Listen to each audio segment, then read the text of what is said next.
मिरजेतील दर्गा परिसर दर्गा कमान इथं राहणारा चिमुकला जोएफ आवेज मुश्रीफ वय वर्ष 6 यानं चक्क वयाच्या 6व्या वर्षी रोजा पूर्ण केला। सध्या मुस्लिम धर्मियांचा रमजान सण सुरू आहे। 14वा रोजा सुरू आहे। जोएफ आवेज मुश्रीफ यानं वयाच्या 6व्या वर्षी रोजा ठेवून हा रोजा पूर्ण केला। जोएफ याचं सर्वत्र कौतुक होत आहे। जोएफ आता मिरजेतील खुशी प्री प्रायमरी स्कूल UKG मध्ये शिकत आहे। याच दरम्यान जोएफ याला मुश्रीफ आणि इनामदार परिवाराकडून शुभेच्छा देखील देण्यात आल्या। N24 न्यूज साठी मिरजहून प्रतिनिधी मुस्तफा मुल्ला।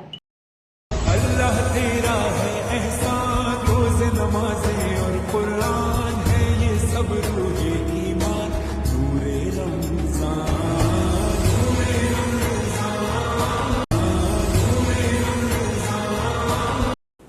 दिवसभरातील घडामोडींचा आढावा घेण्यासाठी पाहत रहा N24 मराठी न्यूज चॅनल।